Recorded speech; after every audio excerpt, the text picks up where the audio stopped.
Maybe it was a one and out. This is Jason Anderson, Chairman of the Killing Town Council, and I am calling this regular Town Council meeting to order. It is currently 7 p.m. on Tuesday, September 10th, 2024. For roll call purposes, actually, I'm skipping ahead. Item 2 is prayer. Dear Lord and Heavenly Father, we thank you for bringing us here safely. We just ask you for your wisdom and your guidance with all the decisions we make this evening, Lord. And we just ask you to help bring our community together and have some unity, Lord. We know there's a lot of turmoil going on in the country, and we just ask you to help us in our small town, in our area, to do the best we can. And we ask this in Jesus' name. Amen.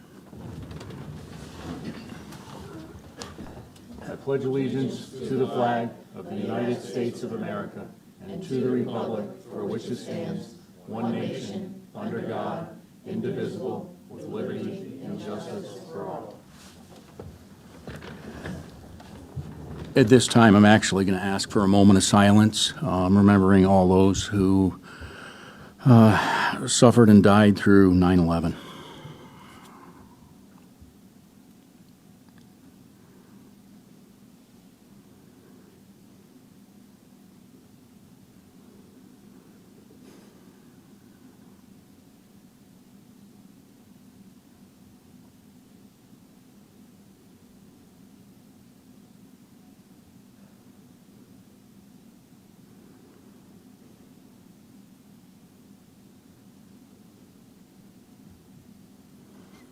Thank you. I'd also like to recognize all those emergency service personnel who responded to the tragedy that happened. And as a community, our EMS is so important to us. And I know a lot of times they don't get recognized for their service, and I just want to thank them for that. We'll now move on. Item 4 is roll call. For roll call purposes, all council members are in attendance. And now we'll move on to item 5A and 5B, adoption of minutes of previous meetings. 5A is special town council meeting, August 6, 2024. 5B is regular town council meeting, August 13, 2024. Can I get a motion to adopt these? So moved. Motion was made by Ms. Wakefield, second by Mr. Gambatista. Discussion or corrections?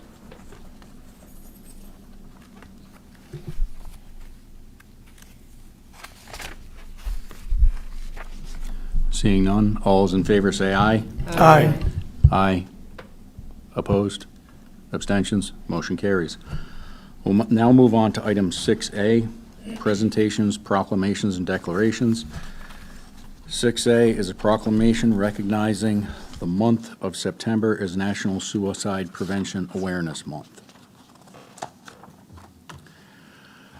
Whereas September is National Suicide Prevention Awareness Month, the week of September 9, 2024 is National Suicide Prevention Week, and it is intended to promote awareness of suicide prevention resources available to our community. The goal is to learn how to help those around us to talk about suicide without increasing the risk of harm. If you or someone you know is in an emergency, call the National Suicide Prevention Lifeline at 800-273-TALK. or call 911 immediately. And whereas suicidal thoughts can affect anyone regardless of age, gender, race, orientation, income level, religion, or background, and according to the CDC, each year more than 48,000 people die by suicide, with an average of 132 suicides daily. And whereas suicide is the second leading cause of death for people 10 to 34 years of age, the fourth leading cause for people 35 to 54 years of age, and the eighth leading cause among people 55 to 64 years of age. And whereas each and every suicide directly impacts a minimum of 100 additional people, including family, friends, co-workers, neighbors, and community members. And whereas the benefits of preventing and overcoming mental health challenges, suicide attempts and loss, and substance abuse are significant and valuable to individual families and our community at large, it is essential that we educate our community about suicide and mental health. And whereas we encourage all residents to take the time to inquire about the well-being of their family, friends, and neighbors regularly, and to genuinely convey their appreciation for their existence by any gesture they deem appropriate. A simple phone call, message, handshake, or hug can go a long way towards helping someone realize that suicide is not the answer. Now therefore be it proclaimed, the Killenly Town Council does hereby declare the month of September 2024 as National Suicide Prevention Awareness Month. Killenly Town Council, Jason Anderson, Chairman, dated at Killenly, Connecticut, this 10th day of September 2024. And I just want to reiterate, it is so important to always check on the well-being of your family and friends. And I know we have busy lives, but a simple phone call can make a world of a difference to those in our lives. Moving on the agenda, item 7, we have nothing for unfinished business. Item 8 is citizens' statement and petitions. Ms. Caloria, do we have anything submitted? We did not receive any submitted. Thank you. At this time, if you want to make any comments, please step up to the podium and state your name and address. We just ask that you limit your comments to not exceed 5 minutes, and the total aggregate for comment would be 45 minutes. Kenneth Peterson, 25 Stern Street, Danielson. I'm going to keep this brief. A couple of weeks ago, my neighbor's son and his friends started riding dirt bikes in the backyard next to my property in Danielson. From the time I get home from work to when it gets dark, he's riding for 3 or more hours. This past Saturday, starting at 9 a.m., 3 bikes were running from 6 to 7 for 6 or 7 hours. My property's downhill from theirs, so the revving of their motors is acoustically amplified and bounces into my backyard. Now that the weather is cooler and windows are open, the sound runs throughout the house. This noise is excessive. These are dirt bikes. My wife and I can't work in the gardens or the yard without the constant roar of the engines. We can't entertain guests or enjoy the property that we work to maintain. The sound is driving us frantic, and we'd like it to stop. And in case everybody's wondering, yes, I have talked to the neighbor. In March, I spoke to her twice. Conversation was cordial but unproductive, for the noise continued. It only stopped when the landowner whose property they were using sent police twice to lay down the law. Now that her tenant has moved out, excuse me, my neighbor doesn't mind destroying her own property. I contacted her when I noticed that it was going on every day, and I asked her to stop. She replied that she allows her son to ride from 3 to 8 on weekdays, and I quote, "I didn't pay $5,000 for a bike to sit in the garage." Now, according to Article 6, Section 12.5-120, excuse me, the people have a right to and should be ensured an environment free from excessive noise or sound and vibration that may jeopardize their health, safety, or welfare, or degrade the quality of their lives. The constant noise is definitely degrading the quality of our lives, so I am asking that the noise ordinance, as outlined in Section 12.5-126, be enforced, and that the designated person, I believe that's someone from Planning and Zoning, come out to take a noise level reading to get the process started. Thank you very much. Thank you.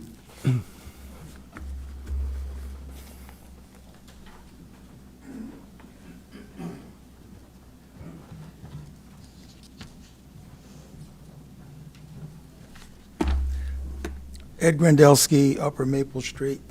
A couple of people, they won't come to the podium, but they've been driving around town, and specifically Colonial Drive on Maple Street. They know I have a sort of an interest in that.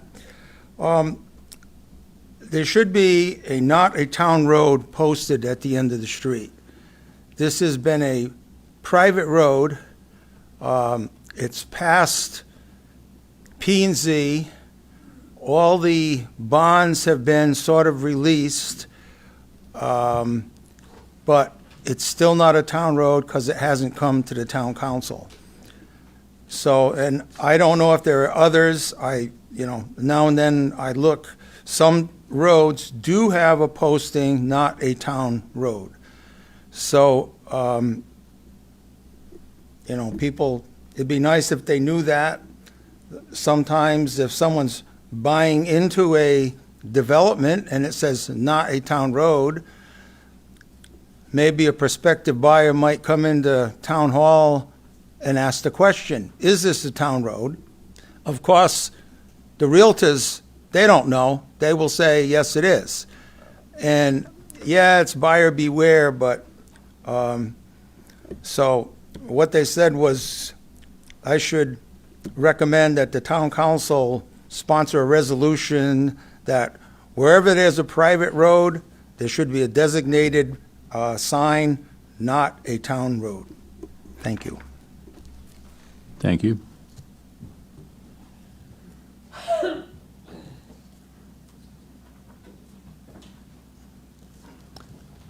Is there any other public comment? Last call for public comment. We'll now move on the agenda. Next item up is item 9, council and staff comments. Ms. Clorio, are you aware of the noise complaint regarding the dirt bikes? Previously, the last year, they had called in. I hadn't heard from them recently, so I will reach out to Jonathan down in Planning and Zoning and have them coordinate a contact. And I do know it's not just isolated to that one area. We deal with it up on Lake Road as well, but it's usually people flying through on dirt bikes that shouldn't be on the road, doing wheelies and every other thing. So I know it's hard to enforce when people are flying through really quick, but if you've got something where somebody's riding around for hours, that may be a little bit easier to enforce. But we have to look at that through our town ordinance, or is there any way we can alert? I mean, we have constables, and we went into the constable scenario for community policing. You can't call Troop D because they would totally blow us out of the water. In that So regard. you do have to realize any call for law enforcement services has to go through Troop D. That is how our officers are dispatched. So you can't come and file a complaint or, activate them by showing up here at the town hall, right? That has to go through Troop D. That is how they are dispatched. But, again, I'll, bring their concerns down and, look at whether it's the noise ordinance. It sounds like they've had police activity down there in the past. I don't know what the current, conversation is with the neighboring property, not the property that they were riding on. There was some additional property that they had access to at one point in time. So we'll kind of try and sort through that and see if there's, what action can be taken.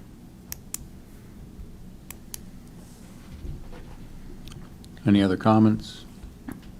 If I may just speak to Mr. Grandelsky's comment, I know that our highway director has been trying to go through and put private road on the roads that are truly private. So that, again, that doesn't happen overnight. They try and, in their process of going through and doing sign management, it's typically, I think they follow the MUTCD standards, and I believe the signage is private road or private way or something along those lines. I don't believe it says not a town road, right? But he usually tries to follow those standards. So I'll follow up with him on that as well to make sure if it's missing it, that we make sure that we identify it correctly. But he's been trying to standardize those, the signs for all of the different roadways.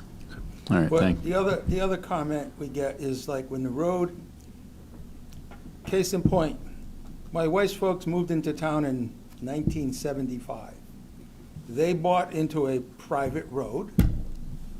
And I don't know how many years later, they were always complaining that the first 6 feet of the driveway had a patch in it. Well, they should have been on it and known that we're buying into a private road because it took so long for the town council to approve it. And that's another issue that even with Colonial Drive, that's been approved by P&Z. All the bond money has been sort of approved by P&Z, but it's up to the developer to come to the town. Well, he sort of has, but the town engineer said the paving is so old. So we got some other issues. How do we make this, I don't know, I brought it up at P and Z the other night, and, you know, but if we don't need a resolution, okay, but if that's a chore of his, I will remind him, put that first on the list.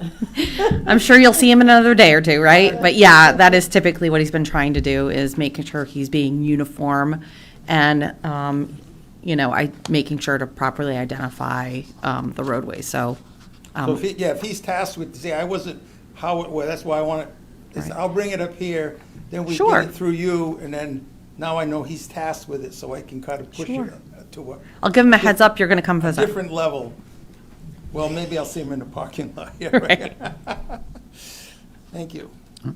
Any more comments?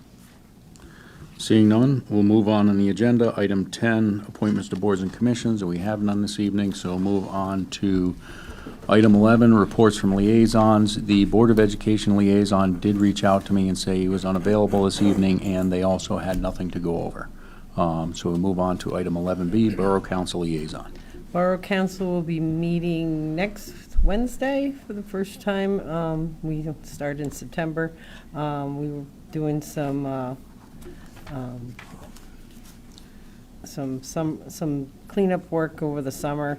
So we're going to be hitting the bricks running. So we're also very, very excited, along with everybody else, that the area over on that part of Reynolds Street will be finally all cleaned up and ready to rock and roll, so. Thank you. Moving on the agenda, next item up is 12A, discussion and acceptance of monthly budget reports. Can I get a motion to accept the summary report on general fund appropriations for town government? So moved. Motion has been made by Ms. George. Is there a second? Second. I believe it was Ms. Barclay was the second on that one, the first second. Discussion, comments. Did we get closeout numbers yet, Mary, for that? I'm sorry, I'm just. So we was just You're on doing the budget. Town finance. Yeah. So we are not at closeout numbers yet. We'll be going to fiscal subcommittee for year-end transfers on hopefully September 19th. So your October meeting will have year-end closeouts, and then we'll be preparing those, the finalization of the June 30. So we're still working.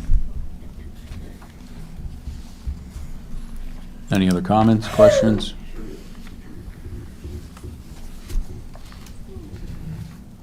Sorry. I'm like. Seeing none, all those in favor say aye. Aye. Aye. Opposed? Abstentions? Motion carries. Next item up is item 12B, which we did not receive Correct, a 'cause budget they from the s- Board of Ed. They still haven't had, they're passing their first one. They're having their first meeting tomorrow night, so that's when they'll go through. So you kind of get 2 months at once, usually, when we get into October. And so moving on, next item on the agenda is 13A, Town Manager's Report. Ms. Gloria, if you could go over this. Sure. So for law enforcement, Counselor Barclay had asked for if there was any more additional detail that we could provide around crime data.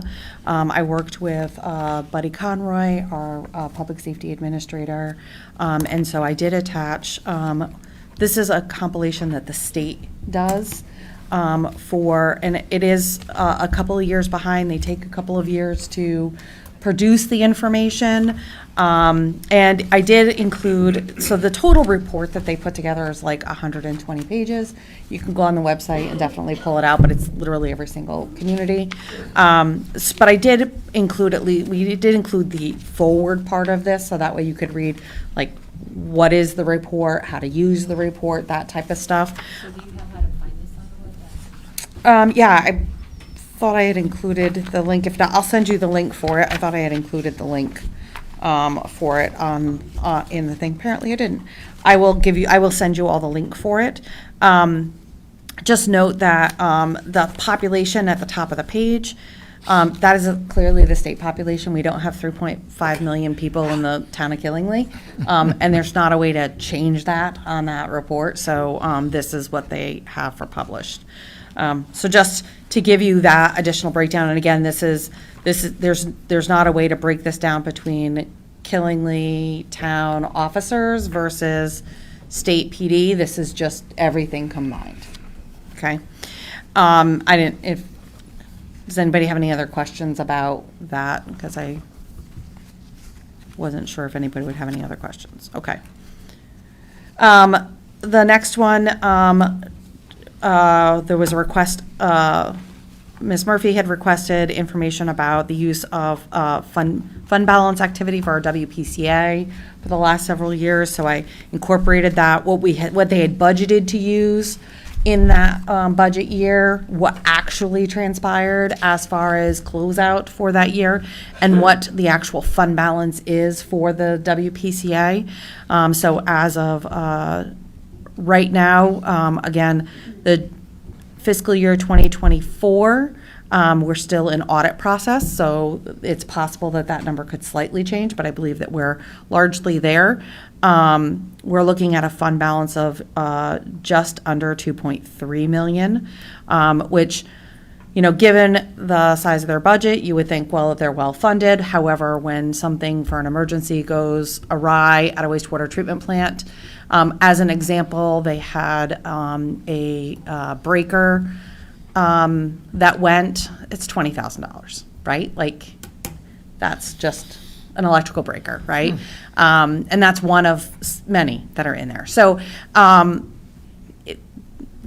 wastewater is just expensive, right? It's just enormously expensive. So having this as a fund balance is still very critical, because we have, we still have aging pump stations. While we rebuilt the Rogers pump stations, there's other pump stations like the Laurel pump station and other pump stations that we haven't done the rebuilds on. And if they fail, we are at hauling trucks and pumping out of those areas. So that's something that they need to continually be mindful of.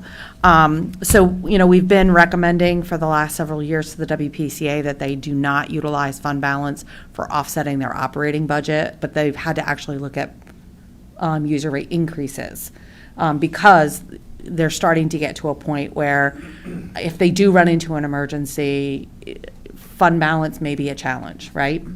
So that's really where we're at with that. Ms. Murphy, you had also requested a capital project breakdown. I will say Dave has been getting me that information. I haven't had enough time to sit down and chug through it. I plan on trying to get that done this week, so that way, but once I get it done, I will get it out to you. I just want it to be, easy to articulate for everyone, for you all to be able to say, this is what we were planning on doing. This is what, right now I have 7 different spreadsheets, and it's cumbersome for me. So I think it'd be cumbersome for just the general public to really understand that. So I'm just trying to make sure I can condense it into an appropriate format for you. Dredging at Owen Bell, I don't know if any of you have had an opportunity to get out there. We have completed with the dredging. So we actually came in completing that project about 4 weeks early from what we were originally anticipating that project taking. We were able to complete it all with in-house staff. We just had to rent equipment for it. I did work with the natural resource officer around the purple loosestrife. We did remove on the side of the pond that we did a large amount of the excavation from. That was where large pockets of it were. And really what had happened was, I guess that side of the pond years ago was pretty open. And then as we started having some challenging times with people trying to swim in the pond and stuff like that, they just kind of let that section, that border, naturally grow up, and what ended up seeding was a lot of purple loosestrife and some other minor vegetation. So that all got stripped out anyway. There is still some pockets of purple loosestrife, but it is, it's in well-established vegetated areas, so it doesn't appear to be really impacting that, and it is drawing a lot of butterflies and bees, so good pollinator opportunities for that side. So we made a balance of still leaving some on property. There is still some in the other swales and stuff like that, so, but we're gonna be mindful of it. Our next steps, we're looking eventually, probably in the spring, to be able to transplant some vegetation. We have some very thick vegetation on the rah-rah side of that pond. We'll be looking to take some of that natural vegetation and transplant it over to the other side of the pond to kind of give it some balance and add some of that vegetation to the other side. So the soccer field side of the pond is fenced off and will remain fenced off as we're rebuilding that vegetation. So that way people aren't damaging that new growth. We have it currently seeded for just grass, but we'll be vegetating that as we go along. We have completed the removal of material on the soccer field. So we were incredibly fortunate that after we got the first, amount of sludge out, we really hit some drier material that we were able to just haul off site right from the get-go. So why haul it twice when you can just haul it once? And so that's what we did. So a lot of people were seeing there was the constant stream of highway trucks going down Route 12. So we were able to remove all of that. And because we didn't have to put as much on the soccer field, it dewatered relatively quickly. We used just under half the size of the soccer field, so only about half of the field is impacted, which is really great. We're actually going to be putting a mini soccer field on the one half that's still unimpacted. They've done the grading that needs to be done. We're going to pop in.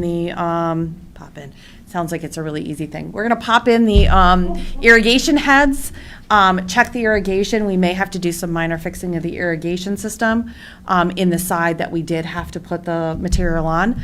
So we're seeding it, and we're going to see how we do in the spring. If essentially we're in good shape come the spring and we're getting good installation of that grass, we're going to move on with removing the track and really paving our way out. We're going to pave a new track around, and it'll be an asphalt track. That'll give the town more flexibility for events at the park. Like we'll be able to put food trucks, or we'll be able to put cars and stuff like that. We'll be able to drive out there. Right now, the material that's out there is not suitable for that. So having an asphalt track out there, it's not used for competition track at all. All of that is up at the high school anyway. So putting it more towards what we actually use it for, which is walking track, and then for those events. That's what we're going to do, is pave that, and then we'll essentially pave our way out. We're going to pave down to the maintenance facility, maintenance space area, and then the kind of horseshoe type parking space over by Little League, the little drive into that back. Because parking is a challenge over there, we've been looking at redoing that and creating more established parking through there to really be able to generate some greater parking availability. So Matt and the team are working on redesigning that space to be able to reconfigure it into actual parking. And then they'll pave a little bit up Town Farm Road just to tie everything in. So that's our plan coming up into next year. We won't do any of that paving until we know that we're through with restoration of the field, because it doesn't make any sense to do all of that and then have to haul big trucks in there again to put sod down or something like that. So that's kind of the things that we have left to do. I included some additional progress pictures, including our turtle picture. So we recognize that there was a lot of concern over the wildlife habitat and the disruption of that while we were going through this process. I was down there almost every day. Allison Brady, our natural resource officer, was down there every day for a good bulk of time. Alec Ethier, our engineering tech, was also down there every day. Our staff was very aware, heightened awareness around wildlife. They made a lot of efforts to maintain appropriate habitat and to protect them as best they could. I will say, I watched several times where one of our operators with a long arm excavating machine in the sea of muck saw a turtle this big, brown as everything, in a sea of muck, and he literally just boop, boop, boop, scooped it up with the long arm machine and went and delivered it to somebody on the shore to then move appropriately. And that turtle, went for a ride, but there was no harm done. So in total, we moved about 20 turtles. The first one that we moved was, we believe this was our big snapping turtle that we initially moved. And when we were doing the first part, we were moving them to the vernal pool, which is on property, further up by the soccer field. Our buddy here decided to return back to the main pond, which was fine. One of our staff, Rob was kind of taking regular swings by there over the weekend. He was down there to get some ice cream, and he found this guy over by, or this turtle over by the fence. He opened up the fence to encourage him to go into the fence, and the turtle sat there and looked at him with the grumpiest look you've ever seen in your life. And he tried to convince him to go in, and he would not go in. And so finally Rob said, you know what, I'm going to go get my ice cream. He went and got his ice cream and came back, and this guy was in the pond, still with a grumpy look, like staring him down. So our guy came back, and, overall, we didn't see, when we were doing the second part and we were just moving the turtles from that one side we were excavating over to the open side, they weren't crossing back. We were not seeing them cross back. They were really mindful of that and watching for that. So we were fortunate that we didn't have to act. We were thankful that we had the option to activate resources if needed with the wildlife rescues, but we didn't have to reach out to that. We did keep them updated on our progress throughout, but we worked. It was very successful. Once we reopened the one side of the pond, and the fish got transferred over, because we did have a large amount of fish that transferred over to the dredged side, large ones at that too. Our guys went out and got fish food, and every day they went and fed the fish, made sure the fish were fed, because everything needed to regrow, and they need to have food. So, we were making sure we had the aerator on to make sure that we were providing that circulation as well as the fish. So I commend the staff for all of their efforts. They really were very mindful in all the steps that they took in getting this accomplished. So that is really great. And again, it was a huge savings to the town for them to do this, and this will definitely, it's slowly recouping its water as we haven't had a huge amount of rainfall. That's really what the source is for this water. But, it's definitely going to be able to provide that for, many generations. So we're very, very pleased with that project and how it's come out. Any questions on Owen Bell, the dredging? I do have one question. You had talked about parking food trucks on the track. Is there any potential for damage to the new asphalt by parking food trucks on it, especially if you're considering if it's during the summertime with the sun beating down on the asphalt and the asphalt getting warm? Yeah, no different than if you're going to do it on a road. It's the same. We basically are going to pave it like we would pave a road. So there would be no concern around that. The existing material, there would be a problem. Yeah. And so we've not allowed any of that type of traffic on the existing, because the existing material would not hold up to that. But that's why we want to move it to an asphalt, essentially an asphalt track, but it's going to be built just like we do our roads. Okay. So no different than food trucks sitting on a road. So everything underneath the asphalt will be compacted? Yep. Okay. Yep. All right. That was the only thing I had. Just a comment that I think that's a great use of multi-use of the track. Just when you said that, I mean, we do a lot here at Davis Park, and they're well received. But that park, Owen Bell Park, is just such a beautiful place. I mean, every year it seems like more people utilize it. It's loaded with people. The splash pad.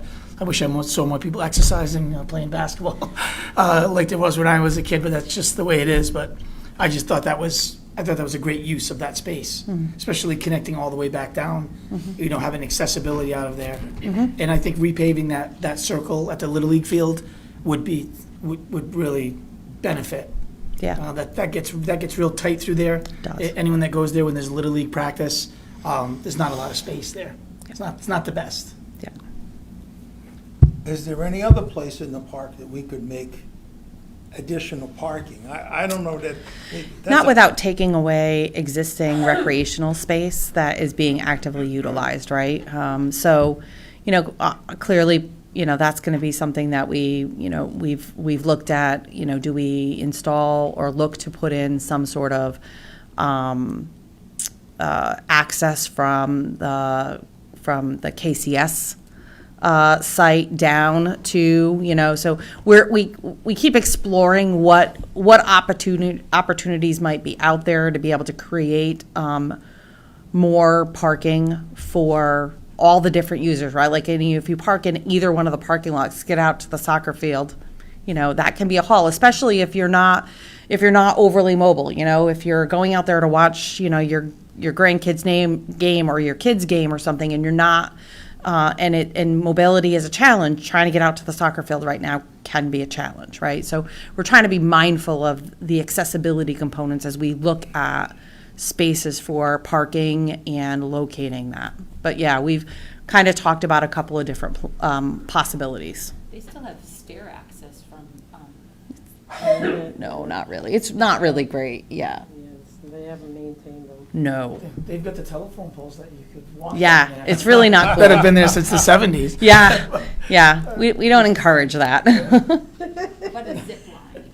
I've always wanted a zip line. You can ask Putnam. I kept telling him I was going to put in a zip line. Maybe we'll put a zip line in. There was a zip line there when I went to grade school there. Really? There was a zip Yeah. line? Yep. I think we should put one All in. the way from where the solar panels are in the parking lot, Yeah. right down to, it would be the right field Yeah. of the baseball field. Totally put. And That would they be allowed awesome. us to do it, Really? yeah, when we were kids, like 2 days a year, on field day and one other day. 2 days a year. And there was just like a mat at the bottom, and it was pretty cool. Yeah? I think we should do that. That would be awesome. They used to let Joyce take a school bus to take kids to her house to go swim in her pool too, Yeah. so. Probably not so awesome. They truly has it. The next thing, Davis Park, Reynolds Street, just to kind of give you guys an update on the Reynolds Street project and Davis Park. We're getting to the completion of that. As you can see, the road is all torn up again. The binder course got removed. Well, temporary paving got removed. We are in the process of putting down the binder course, and then our contractor is going to be coming through to do the final paving. They're paving from, they're paving the section that we were working on and then all the way up Reynolds Street, right? So all of Reynolds Street will be completed. Our staff is actually performing the road preparation work. So highway staff is out there performing that preparation work. I did include, this has been a conversation actually for a little bit of time. We've been kind of trying to monitor this tree, but the large evergreen tree in Davis Park that we've been utilizing for the Christmas tree lights, it's in rough shape. So it has a fungus that is Ribospherian needlecast. It attaches to the needles when the conditions are right, wet, moisture, and warmth. It disperses the spores, gets onto other needles, but eventually it kills the tree. The faraway look picture is like, oh, it's not so bad, and then you get up to it, right? Essentially, the whole middle part of the tree is devoid of foliation. I've done some research on it. We have a staff member who deals with evergreens all the time, and he looked at it as well. The only way to treat a tree that has this type of fungus is to remove the infested branches or limbs. We would really have no tree left if we did that. The only thing you can really do, the needles that once they have fallen off, they will never regrow. The only thing that you're saving at that point in time is the very tip or the new growth of the tree, and that's really all that you can save. And it's limb the tree for anything that is heavily infested, and then it's applying chemical treatment. So in looking at how severely this one is impacted, we are actually looking at replacing it with another more, so this is a blue spruce. Blue spruces are one of the most heavily impacted ones for this fungus. We are looking at a few more resistant types of evergreens. And we're looking to start with a tree that's probably between 7 and 8 feet tall, so we'll at least still have something for an initial presence. Ironically, when I was going through this, I didn't know that this tree actually was planted by the Daughters of the American Revolution. There's actually a monument underneath this tree, and it is dedicated to George Washington. So we've reached out to the Daughters of the American Revolution. The chapter that installed this tree is still active.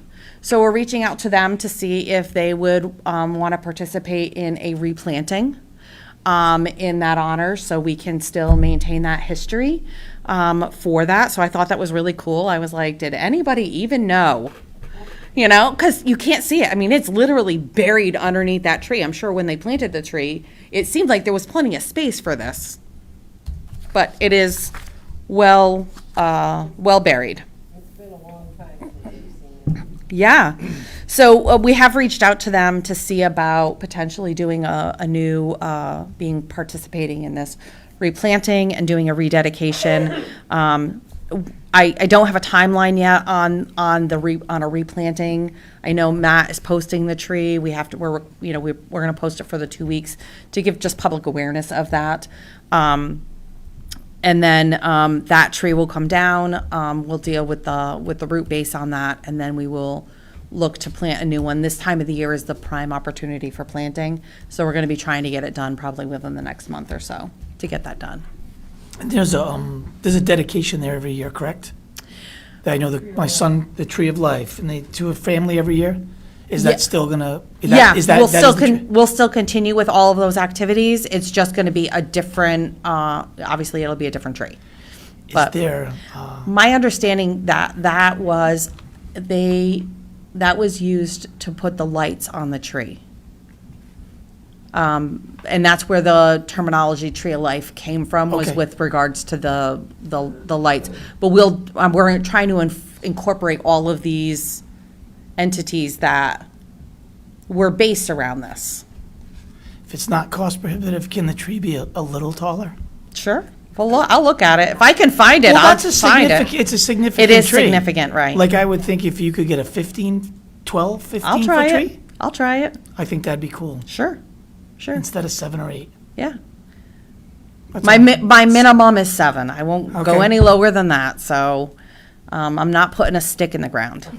You could do something Charlie with Brown. the Vision No Committee. no Like Charlie this Brown is the trees.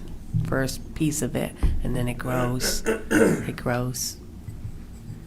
Well, yeah, you guys are going to have your meeting on the 21st for gathering more information about how you want to formulate it. And I'm assuming on your October meeting, you'll have deliberations on how you want to word that ordinance and the creation of the Vision Committee, correct? Yeah. Mr. Chair, getting back to the WPCA, you were talking about like the Laurel Point Pump Station, if that's in rough shape or whatnot. Is there sufficient fund balance if that thing goes, you're saying then we have to haul it out, truck it and whatnot? Maybe my Depends on what question the. is, if fund balance is, we eat it up, where do we go? Would it be general fund with a supplemental appropriation? Yeah, they come to the town. And I'm just, because. Yeah, the town is obligated, essentially, that the town is the catch-all, right? So, can they go negative in their fund balance? Yes, but there needs to be a plan on how that moves forward to come out of that.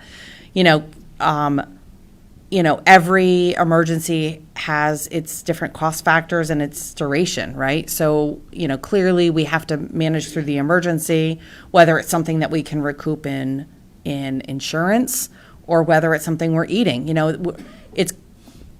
that all gets determined through that process. But yeah, ultimately, if the fund is negative, it's, possible that it's a town supplemental appropriation. This did happen separately on a different fund.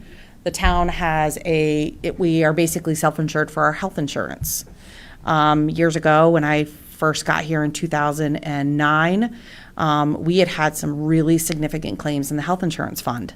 And the fund ended up going negative for a couple of years. The town actually made separate fund contributions to that fund for 2 or 3 years in order to bring it back once we were able to get stability on those claims. So it has happened with other funds. Our WPCA has not, I'm not going to say that it's never happened.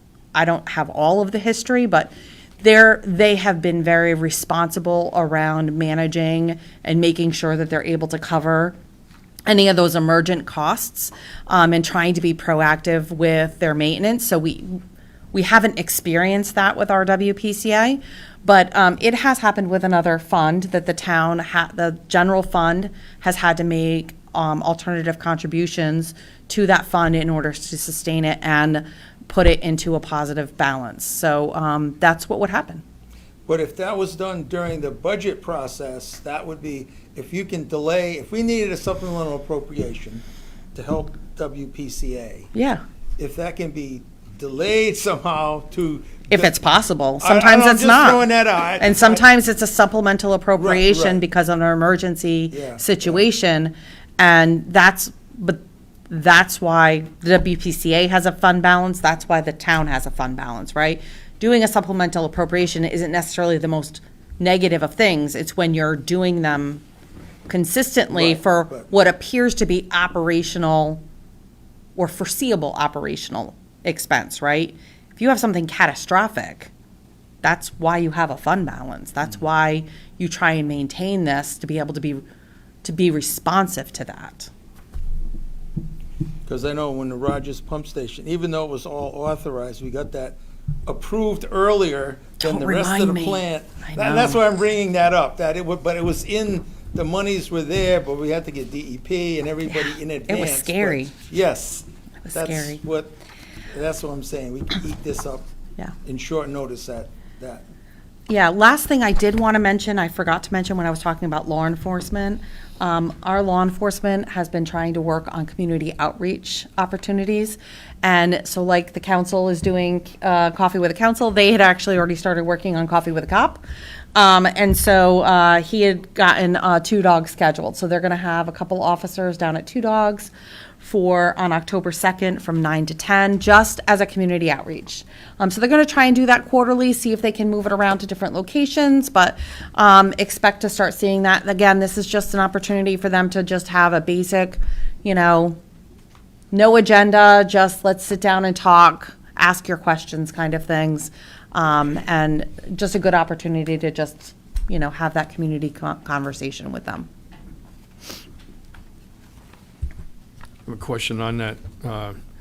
The Soap Street building, how are we progressing with that? They're moving in this weekend. I thought we'd be getting close. We are we're moving there. in. So our the IT component was really the biggest, the longest hurdle, I should say, it was the longest hurdle because of the amount of infrastructure the amount of connections and stuff that we had to manage. So IT is finalizing their connections with the state connection. So they have to have kind of our network and the state network, and nobody can talk, but everybody has to talk. It's IT stuff. So they're doing that on Friday, and so our guys have been moving. I will say, by and large, they're mostly moved in. I think Buddy's been moving them in 1 box at a time for the last 4 months. Like, every time he goes over there, there's like 5 boxes in the car, right? So I keep saying, do you need a crew to help you move? He's like, no, I think we got it. So they should be officially over there next week and make sure they get settled in, and then we'll invite, we'll see if we can invite like a walkthrough, so that way you guys can see it. I'm not sure that we'll do like any type of a public walkthrough, just because it's administrative space and there are, confidentiality requirements around that. But to at least, give council an opportunity to kind of see what we're working with. Very good, thank you. You're welcome. Mary, are we going to have a constable representative at the Vision Committee? In case, like, people have public safety questions, things like that? Do we Well- have anyone going? So we don't have anybody coming for that, because this is really for the council to get feedback from the townspeople as to how the vision committee should be set up. So the vision committee right now is not established. You don't have a vision committee.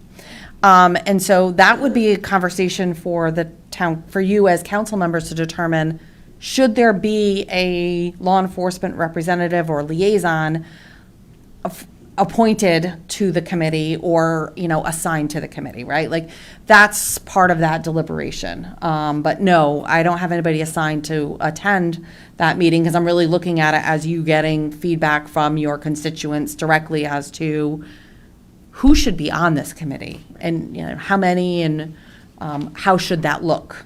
I and- only ask because 2 people have asked me now because they have concerns about just safety in general, Sure. and they thought they wanted to know, so Yeah. I wasn't. Have them come to the That's what coffee I with a said. cop. Have them go to Oh, coffee with a okay. cop. Yeah. Oh, that's a great. Yeah, idea. have them just Okay. go to that. So stop in. Yeah, because I think that would give them that opportunity to just, Yeah. let's talk about safety. That, I think, is a great platform for that.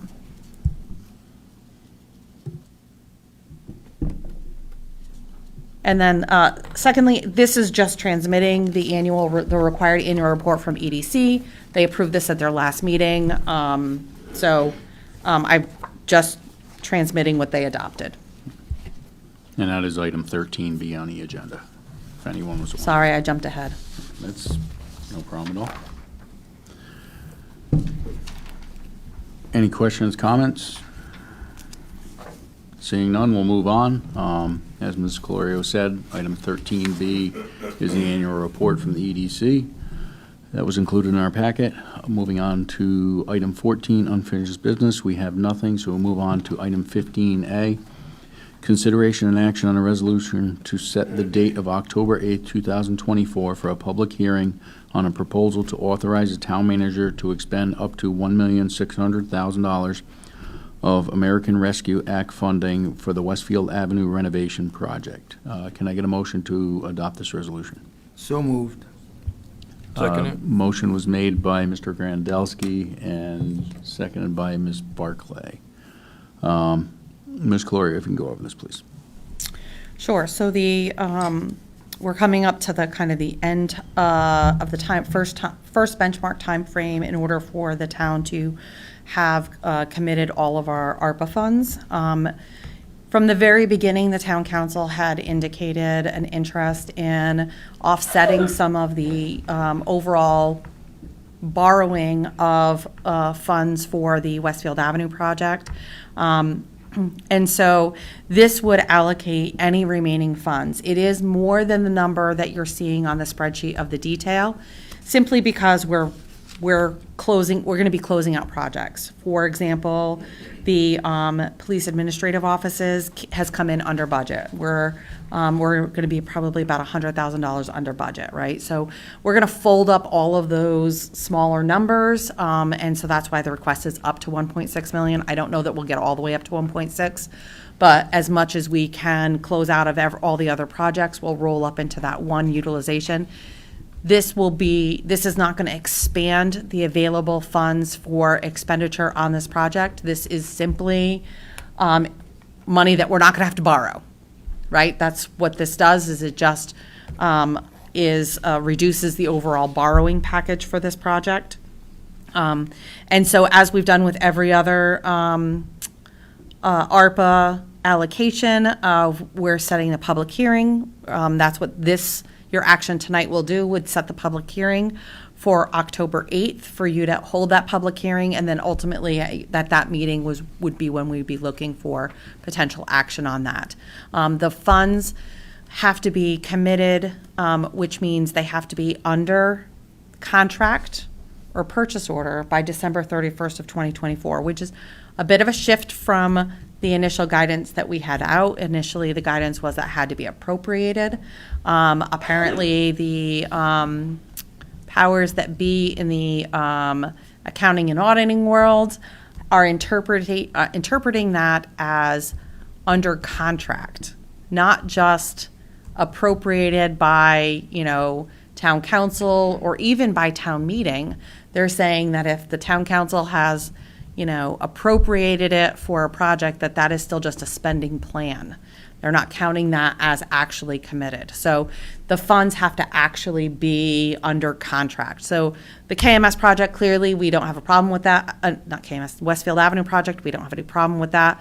We're currently in that process. This is like one bill for our contractor at this point in time. I mean, we're very active in the building right now. So this will meet that deadline without a problem, even with an approval in October.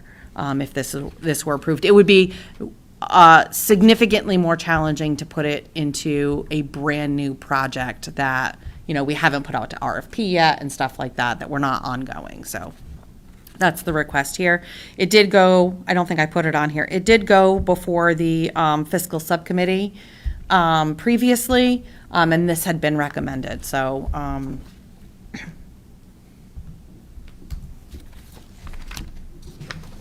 Thank you.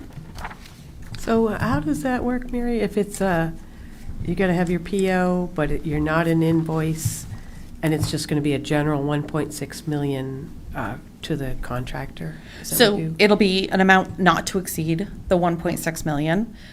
So essentially what we will do is we will expend only what we have for final reconciliation of available funds in that payment out to the contractor. And then as we close the other projects and that funding becomes available for us to expend to the contractor to close out the ARPA funds, that's what we'll do.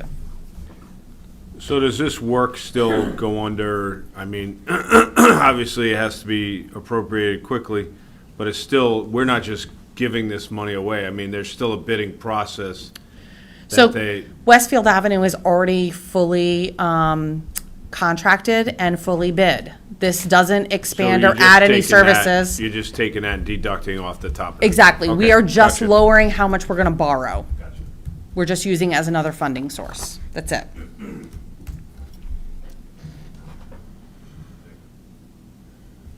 Any questions, comments, further discussion from council? I know, as Ms. Colorio has said, this was the original plan when we started talking about all the ARPA money and all the designations. Fiscal subcommittee wanted to use whatever wasn't spent, wanted to save a chunk of it to put towards the Westfield project. So as Ms. Colorio said, it would help reduce the amount we have to borrow to pay for the project. A lot of interest. You see. Any further comments, questions? Seeing none, all those in favor say aye. Aye. Aye. Opposed? Abstentions? Motion carries.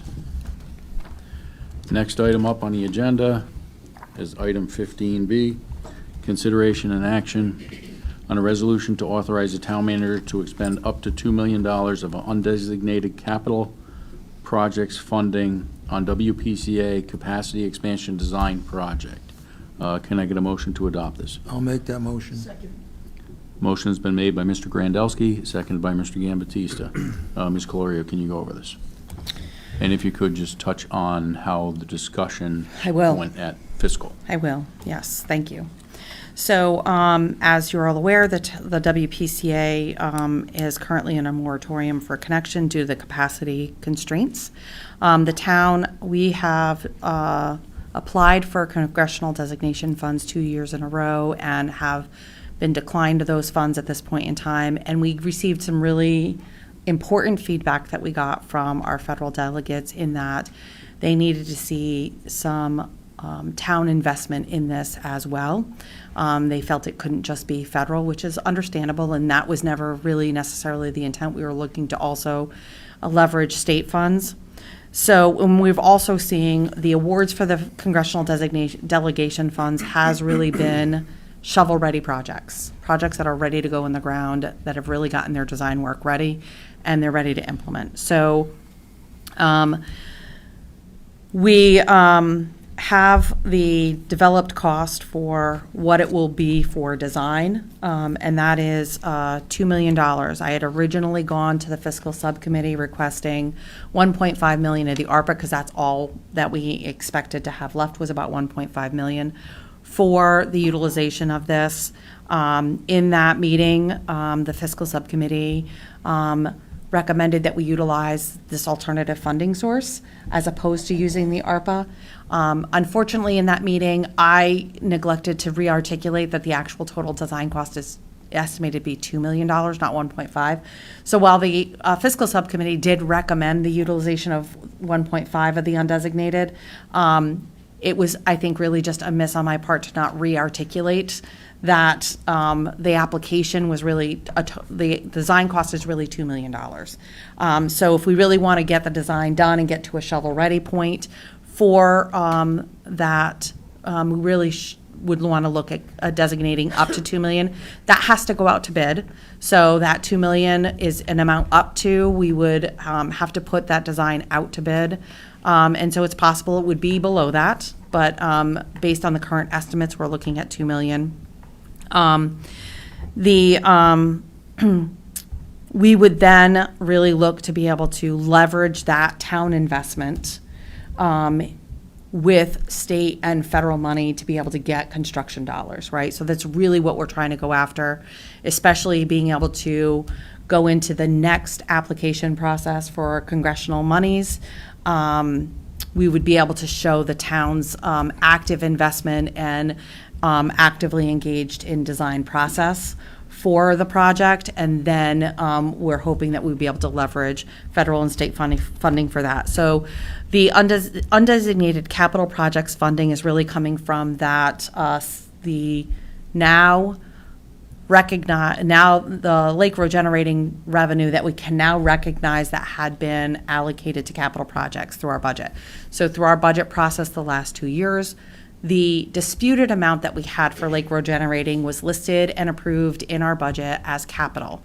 We had not assigned that to capital to any of our projects because we didn't know exactly how much we were going to have. And so it's been sitting as undesignated capital project funding because we didn't have a final amount. So now that we have settled the pilot agreement, we know that for fiscal year 23-24, last fiscal year, that left an undesignated fund amount of just under $1,250,000. And then for the current fiscal year, that leaves an amount of just over $1.4 million for a total of $2,650,000. So this would utilize $2 million of that. It still leaves $652,000 for further allocation. My recommendation to the fiscal subcommittee would be to allocate that in next year's capital budget as a normal capital appropriation process. And then you can, weigh out what are the overall needs and demands, unless something more urgent arises, to weigh it out at that point in time and couple it with the subsequent, next year's potential revenue from the Lake Road generating agreement. That would be over what we have been putting in the offset of the general fund. So that was what the discussion was. Again, the fiscal subcommittee was very supportive of it. However, they supported the 1.5. We didn't go back and re-articulate the 2 million. Again, my fault my brain got sidelined on trying to remember exactly how much was available in the Lake Road in that undesignated capital balance, and in my head, I just wanted to make sure we didn't overcommit something that we didn't actually have, and I didn't have those numbers in front of me. So I should have spun back to the total amount of what the actual design estimated costs are, and that's why I did speak to the council chair on this prior to putting this in your agenda packet. He agreed to include it at the 2 million for you all to have a further conversation on that. And just for clarification purposes, this is not considered a supplemental appropriation? Correct. Because it was designated for capital? Yeah, it's projects. actually already in the capital project fund. It's undesignated capital project funding. So it's not a supplemental appropriation. It's not out of the general fund. It is strictly the funds that had already been approved in capital, to be capital projects. Is And- there a particular place in the budget book where someone was asking me about this today, Yep, and they were, well, where can I find it? on the B pages. The B pages. The of B budget? page on the summary, all at the bottom, it says capital projects, and it has a much higher number only because it was the full disputed amount. Right, right. Right, so it's kind of the last number on the B pages, right before the Board of Education numbers. That's where you're gonna find it. The only thing I would suggest is, I seen the Facebook comments about a study. I would put in there, I don't know what you articulated, so, Okay. but I didn't read the whatever- comments, so.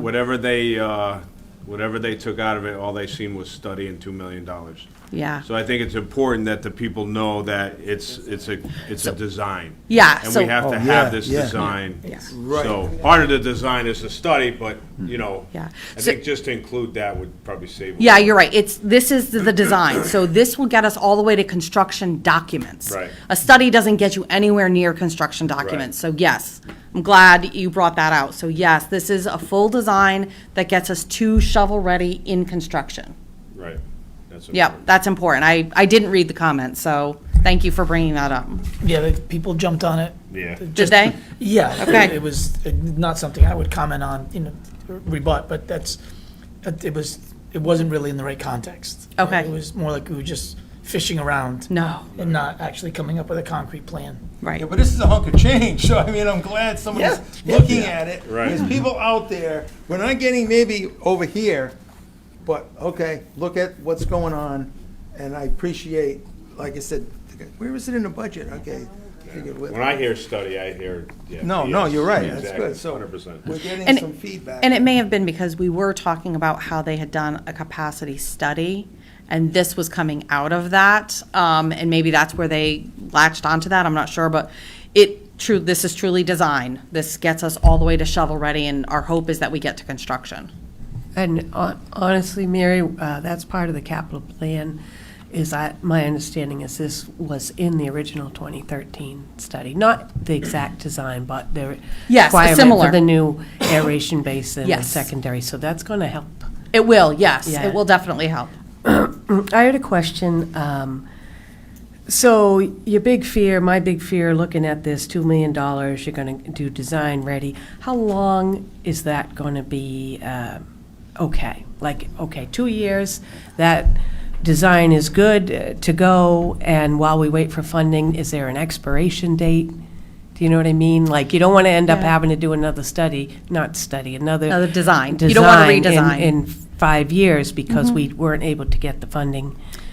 Yeah, so a lot of that is going to depend on if, parameters change around what our permit is and what outflow levels can be, right? So that can change. It can change while we're in design.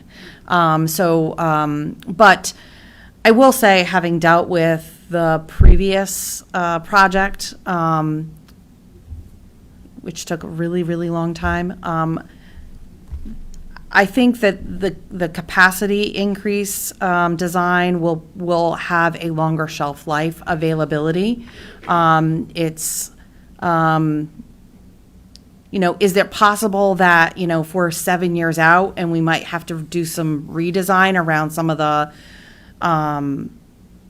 systems? Yes, right? But I don't think it's going to lift to a full redesign of it. So, ideally, you can strike when the iron's hot, right? And we can get to show our federal delegates and our state that we have, the town is invested.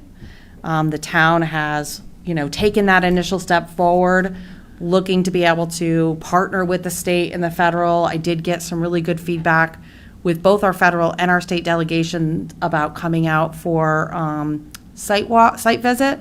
So we're going to try and get that coordinated. But they're interested in this. We've spoken to them more directly, more recently, and they understand the constraints this puts on both Killingly and Brooklyn. And so you really have two towns that are now kind of going as a voice, where before it was just, just us coming with a voice. Now there's two That voices was coming. my next question. Have we gone to Brooklyn? to Yes. ask them to take some of this burden? No, we have not asked Brooklyn for design funding.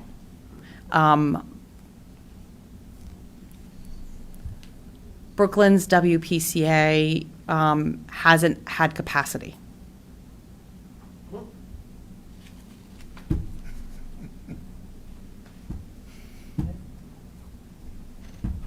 Their financial reserves They're are- maxed out.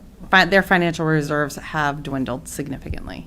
Yeah, but when you say the WPCA, if it functions like us, you're talking about ratepayers. I'm talking about the whole town. Right. They haven't had capacity. So, again, I think that they're willing to be a team player in this in the long haul. Up front, it's not necessarily a viable option. And that's been my discussions with Brooklyn. If they want to be a partner, it's just, They don't want to pay. no, they're okay with paying, the resources are not the same. On the upfront, that can always get negotiated into any contract for increased capacity coming from Brooklyn. Or work in something over time. Yeah. But it's a different matter for them at the moment. How far do we connect up into Brooklyn on Route 6? How far? All the way up to Walmart. To Walmart? Yeah. Okay. I was just curious. No, we go Brooklyn Center past the jail. Oh, yeah, you're right, The pump actually. station You're is right. on- You're right. Sorry. Yeah. I don't know why Well, that's yes. gravity to Y- there. It is, yeah. And then the big pump station. Is further up. So way, there's way up. possibilities for economic development all the way to there? All the way up, Yeah. Okay. That's a big, Yeah. yeah, That's huge that's a for them. bigger area. which is important, right? It It is. is. Right. Okay. Thank you. So if we didn't go with this 2 million and we try to go out for an RFP, nobody would respond because there's no money. Well, you wouldn't do an RFP because you can't commit to a contract, right? You don't put out an RFP for something unless you have some sort of funding Well, to no, be able to contract with. Especially now, pricing is not held for very long. So you really have to go in with some level of funding in order to be able to put out an RFP. Otherwise, you're burning time and money, right? You're putting out an RFP, getting responses back, and then having to redo it again because it took, 5, 6, 7, 8 months to get funding Is just for the that. RFP money included in the 2 million? I'm just curious, like what an RFP would go for. This RFP is for us to hire the design firm to do the Correct, design. but you have to hire someone to do an RFP, don't you? Or No, do we it do. in-house? We do Okay. it in-house, right. We use, our engineering department will put it out. But it's advertising and it's their time. Stupid question, but you can't do design build because of the funding. Yeah, we don't have the full Can't funding back it to, up. yeah, Right. we don't have the full funding. Just for clarification purposes, for any members of the public who might be listening, this doesn't have to go out for public hearing or for town meeting due to the fact that this was incorporated in the budget that's that right. passed annual town meeting and passed the referendum vote. So this doesn't this is money that was already approved to be spent for capital projects. But the capital projects weren't identified yet. We're just identifying the project that the money that was approved by the town to be spent, we're identifying the project as getting spent on. Correct. Ms. George? Well, that's why I was calling, where do you find it in the budget book? And then, okay, here, You're going to be digging it out. You're going to be digging it out of a larger number. Yes. so where, So Mary, essentially, we've been declined on the grant twice Correct. because we weren't shovel-ready, we didn't have a design, and we had no skin in the game. Correct. So this $2 million puts us at an advantage in potentially much better opportunity to get approved. It definitely positions us better, and it gives us, I think, greater strength in talking to our state partners and our federal delegation, because they see the commitment. And particularly if we can get them out to the plant. Correct. Because I think they'll understand it a whole lot better once they see the plant. Yep. I don't think it'll hurt that we've been in compliance either. That should be nice that we've stayed, we're not falling out of compliance to try to get the We're funding. so close. But we haven't. It happen. At We least haven't. That's good. That's, Right. I don't want to go out of compliance just to try to accelerate. No, Right. let's not go there. But Not to make this more painful than it should be, but what is the percentage of usage from Brooklyn to us? Oh, I don't have that number off the top of my head, to be completely honest. I should. I don't know that I have it off the top of my head. No. I can get it to you. Just curious. They're not a heavy utilizer at this point in time, but again, I can get it to you. I don't want to pull a number out of thin air that I don't know off the Just top of my curious, head. that's all.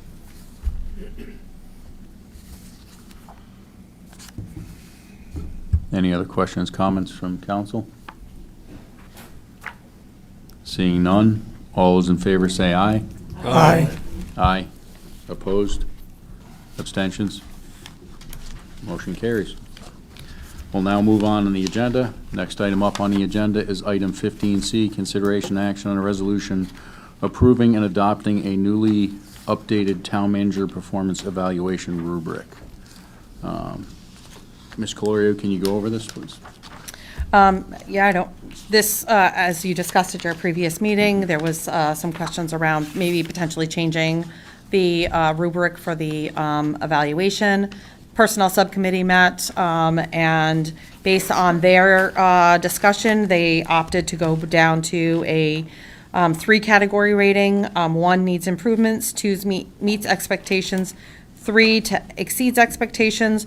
The U is for unable to rate, but we did add larger additional comment sections. So if you feel that there is an area that I need, that additional improvement, really needs, you can articulate that, as well as if there's areas that I have excelled in that you want to put in, or any comments whatsoever, goals, objectives, whatever you want to put in there.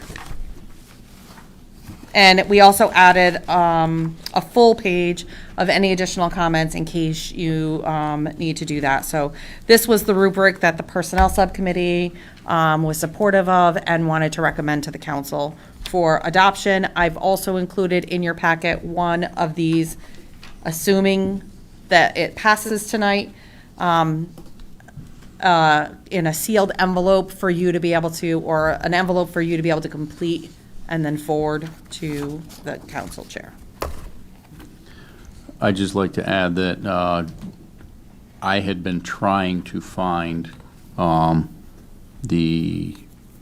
anything to back up what I believed had been the rubric for the previous town manager back in 2018. Unfortunately, up until this past weekend, I was having no luck with that. I was actually able to resurrect my hard drive. And in there, I was able to see that in 2018, with the previous town manager, which concurs with the evaluation that Ms. Colorio had given us at Personnel Subcommittee, on Benway's evaluation, it was a 1 through 5. Yeah. On Sean Hendricks, it was a 1 through 5 with a U for unable to rate, that was 2018. Ms. Colorio had said the last time that the town council, the Personnel Subcommittee, had changed the town manager evaluation was in 2017. So that rubric that I found from 2018 would be the last one that passed Personnel Subcommittee. Yeah. I will say, me personally taking that into consideration, now that I have that concrete evidence, I would have no problem with going with a 1 through 5. In a sense, that way, there's some continuity going from one town manager to the next to the next. I know Personnel Subcommittee did approve the 1 through 3, and I know Mr. Whitehead had brought up a good point where maybe having 1 through 3 and just really ask for more comments Because I'll be honest, I would rather see, if 1 through 3 is gonna get more comments, I'd rather go that way, even though I think that having 1 through 5 would be some continuity, and in a sense, we would be evaluating basically off of the same scale that we had evaluated previous town managers. But I really liked what Mr. Whitehead had said about more comments, because that really, if you're rating someone and you're not telling them why, it's hard for them. If you're rating them, saying someone's deficient, and you're not telling them how or where, it's hard for that person to make changes. If they're doing a great job, if you put in where, then, because a question may be a little bit broad, where if you really dive into that one question in parts, they might be doing a great part here or a little deficient there, and if you rated them in the middle and didn't put a comment, then they wouldn't know, oh, well, I'm doing this part of this question great, but this part I could do a little bit better. So, I mean, for me, if I get more comments in the results, I would be happy with that right there. Because I think that is the key thing. I mean, a number's a number, but when you have explanations, I think that goes further than just a number. I have a question. So there's no monetary formula or anything attached to the numbers? Sometimes there's, Correct. No. yeah. Do you have what the 5 categories were? Unfortunately, the only thing I was able to resurrect was the chart that was the numbers and the averages going through. I didn't come up with the actual document. I never scanned those in. I just did the chart because of the time I was vice chair. The chairman, Mr. Cecilini, I handed all the documents to him.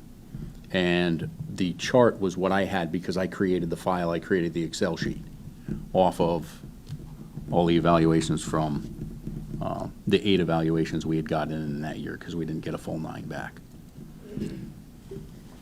So I have another suggestion, and I'm not sure how this works. So when you collect all of our data Yeah. and you come up with the ratings, Mhm. and there's comments in there, does Mary get a copy of every evaluation, or do you keep those? Or you summarize? Because you're summarizing what 8 other people are saying. Does she get the original evaluations?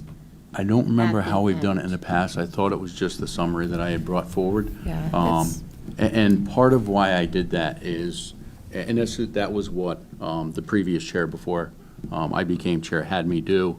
He had me do it that way. And if you read word for word what someone says, you can hand me the evaluations. I can look word for word what they say. I can tell you who said what. So by going with a summary instead of exact sentence word for word, it gives that little bit of Right, but there's no privacy bias? to the.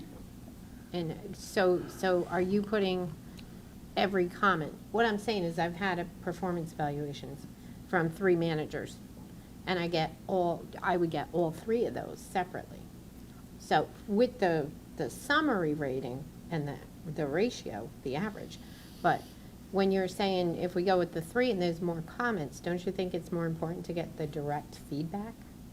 Well, Or like, no? So like, I'm like, just- it's like I had just a said, suggestion. I always put what the comment was. This person, not this person, but the Right. comment was, does great with this.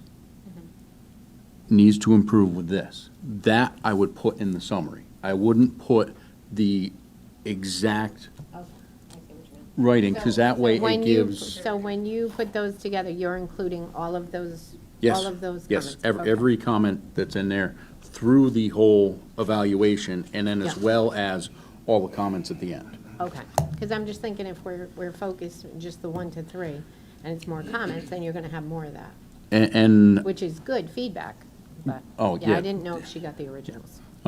no, the originals haven't, and I don't believe Mr. Hendricks, our previous town manager, got the originals either. Okay. Prior to that, I don't know. But if the majority of the council wants to, word for word, basically give the printed copies of the full evaluations, I wouldn't stop that. I mean, it's just my opinion. I don't know how everybody feels about that, but I just think the specific comments are very important when you're looking at, you're either supporting or you're not, and these are things that you can work on, or these are things you're doing well. But, I mean, if you're mapping everything out, then Yeah. And it's one thing just my opinion. I think about too is we go over the evaluation as a group with the town manager. And if you know what you wrote for comments, so if you wrote something and you didn't see it in there, Yep. 100% say, hey, why wasn't this in there? And if the way I wrote it, it didn't come out the way you meant it, the same thing. Hey, what's going on with this? And I would be fully in favor of the council meeting in executive session one time before we present it, so we can lay everything out, and I'll have the summary, basically everything put together. And if there's something I miss or misinterpreted it, let me know then. We'll correct it then before we bring it forward to the town manager. That's a good opportunity. Okay, all right. And the town manager gets a copy of it before it comes at the meeting. Yes, yes. I'd like to make a motion, since we sent this to Personnel Subcommittee, and this is how they sent it back as their recommendation, to make a motion to accept the evaluation form that came back from Personnel Subcommittee. I'll second it. I believe we already had a motion in a second. Oh, we didn't? Oh, I apologize. All right, motion was made by Mr. Catula, second by Mr. Gambatista. And that'll include that we'll do, do you put it in that we'll do an executive session to review? We just schedule it. We'll just schedule it. Yeah. So basically, we've got the forms now. This was the other piece I want to touch on as well. Today being the 13th of August, or, wow, September. wrong month. 10th of September. 10th of September, I'm a month behind. I would say if you can get them back to me, You should get A on month? the October regular meeting agenda somehow, some way. This is October. This Yeah. should have been done yeah. months ago. And if we do, do a executive session during the special meeting, the week before, We could do it, yeah. and then to go over everything amongst us, and then any corrections, changes to the summary that we would bring forward to Mary. What's our date? What's our date you want to buy? I would like to have them back by, You're going out of town. yep, that's what I'm looking at. Might not be able to do what you want to do. No, I was gonna say 2 weeks. if you can get them back to me in a couple, I'd say shoot for the 24th, 29th at the latest, because that would at least give me a couple days, 9/24? special. which would be the first. I know. Yeah, you need them before the Yeah, 20th. but I'll be back, the 28th in the morning, so I'd have that weekend. And if I have them before that, and even if I have them, because I'm gonna have some time out there where I'll have my laptop with me and I can work on it while I'm out there, especially if it's raining. But it's California. For the 24th. Shoot, if you can get them to me for the 24th, that would be great. The 29th, I would say, that would be the latest I'd want to get them to be able to have time to go through the summary. Let's put them in your box here. Yes. Yep. All right, so we got a motion and a second. Any further discussion? I just ask, like Mr. Whitehead said, comments are a huge piece. And as I had talked about during the previous discussion, I encourage everyone to, if you're one way or the other, positive or negative, please try and put some comment in there as to why you went that way and not just your middle. If it's in the middle, I can understand not putting a comment. But if you're positive or negative, then it will definitely help myself when I'm putting the summary together. Also definitely helps the town manager as far as to evaluate her performance in any places she might be able to improve. Any further discussion? Seeing none, all those in favor say aye. Aye. Aye. Opposed? Abstentions? Motion carries. Moving on the agenda, next item up is 16, council member reports and comments. Mr. Grandelsky, would you like to start? Last month, the conservation people were here, so you got a better report from them than what I could possibly give. And that's all that I have. Nothing for me. Agricultural, we'll finally meet again. We haven't had a quorum in a couple months. And I was with you on fiscal subcommittee. We Thank went you. over the, Mr. Whitehead? Went out to, my wife dragged me out to Cat Hollow today. Just want to say it looks really nice out there, and there was probably 15, 20 people. And that was on a Tuesday at Yeah. 12 o'clock. It's really active over there. It Yeah. really is. And it looks really nice. Thanks. Ms. Murphy? Board of Ed had nothing, and WPCA was canceled due to not a quorum. Thank you. Mr. Cottula? Permanent Building Committee's had several meetings, and they've been asked, because there's an issue with the roof on the Westfield Ave building, and they've been asking questions and getting answers back, and it's been a back and forth, and there's a scheduled meeting, I think, next week. They got some more answers on their questions for the roof, and they very well could make a decision next week on which direction they're going. Thank you. Ms. Wakefield? Back on August 21st, Patty joined me and Mary came along about halfway through. We actually got going. We actually toured the plant. I'm definitely different than when I toured it in 8th grade. It's definitely definitely an improvement, and the amount of science base to wastewater treatment is rather incredible. I was able to take part in the ribbon cutting. I had Ed was there along with Jay Lorette and Bill Chang. We were able to present keys to all 4 businesses. Went on the radio, and when I did EDC last week, Patty wasn't feeling so well. That was a very, very good conversation. They actually finally got a Board of Ed representative liaison, and we had a really good discussion with Dr. Nash and how the school and how the business community can work, how we can all work together. Throwing out some ideas, even, the kids that can't get into Ellis because of academics aren't where they're supposed to be. Is there a way to build up some kind of job shadow internship program so that, maybe, they don't think that I have to go to college. Maybe they'll find a way to place in the working world before, graduate high school and get working and then learn on the ground up. So I'm kind of excited to see how well that blossoms. I'm very, very jealous of Thompson with they actually have a welding program now through Thompson High School with EB. So hopefully Killen will be able to follow suit, and we'll be able to offer more opportunities for our students to learn maybe a trade and be able to work and make money and make a good living. So. Thank you. I attended the Personnel Subcommittee meeting as well as Fiscal Subcommittee meeting, and the Cable Advisory meets next week. So as Tammy said, we did tour WPCA, and I can say a little updated. It's much better than it was 4 years ago. Thank you for the Vicks. You're welcome. I had it ready to go. Good No, job. but You made it seriously, through the plant. I honestly, I did. It was great.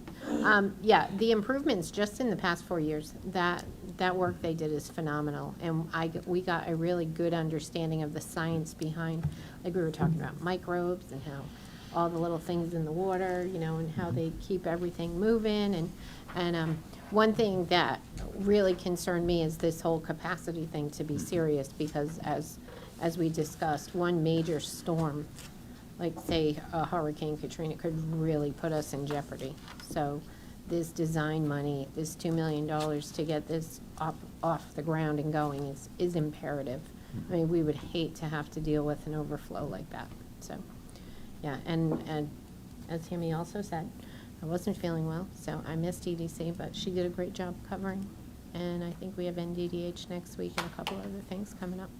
So, yep, I will be back 100%. Thank you. Ms. Barclay. From the Housing Authority, they are looking, they went out for RFPs for Birchwood Terrace, for designs for the renovation.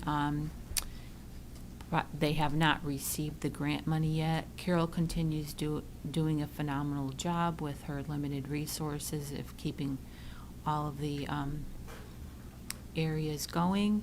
And I did speak to her about applying for town monies to start with one chairlift at a time. And from the Planning and Zoning, they had another workshop where they focused on the planned residential development. There was no participation allowed from the residents. They had taken out rural from planned residential development, and Brian Card had it added back in, and they said they were going to go with the previous planned residential development, and I am not sure where they stand on the sanitary, the freestanding sanitary sewers and the water, so that'll be continued next meeting. There was an application for a zone map change for Hartford Pike for the, is it St. Joseph's Church? To change it from low density to village commercial. That'll be on at the next planning and zoning. There was also developer Archer. They were approved for a development in, was it on Ware Road in, it was approved in, I believe, 2019. They haven't started construction yet. It was bought out by another construction firm, and they came before the planning and zoning. They want to not follow the regulations and of having the electrical lines underground, because they said it would be cost less money, and they were looking at low-cost housing, and they also said that Eversource doesn't like to put the lines under the ground, but that is against the planning and zoning ordinances, so they will be coming back next month, and that's about it. How many units in that were they planning on? What was over 40. That many, yeah? Yeah, he said, oh, we don't have to worry about the wires because there's going to be no trees. But, yeah, That's what we want for Killingwood. right, no trees. Could you clarify, Ulla, what they accepted for rural and planned residential development? Or they didn't accept it yet, but what they put back in, how many houses per acre? 4 houses per acre, and it's currently 1 per 80,000, which is almost 2 acres. And they said that we wouldn't have to worry about mass development because there's safeguards in there, and I don't know what the safeguards are. Because currently there's no freestanding sanitary systems or water systems, which both are a detriment to wells and a detriment to, because freestanding sanitary systems can be dumped into waterways. And I'm still researching.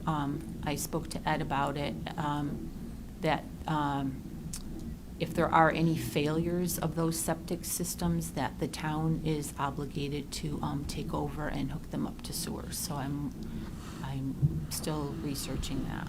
Yeah, there's some funky language in the state regs regarding that nobody understands. Even the attorney, when I kind of threw it out a little bit, and then I asked him about the 14-year expansion, and I was not impressed with his demeanor that night. I don't know, but whatever.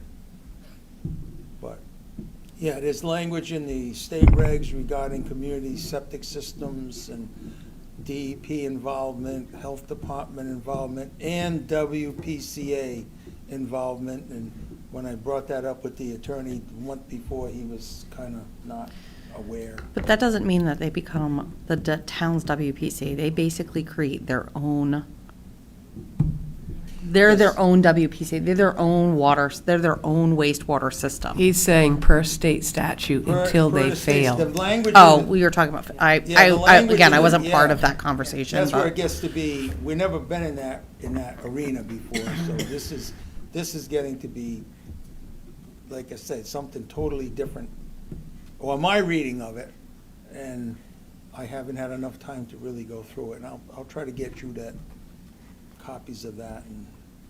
so Well, we the can- Planning and Zoning Commission is oblivious to it also, so. Yeah, well, we'll. How can the planning and zoning change from one house to 80,000 square feet to putting on 4 houses per acre?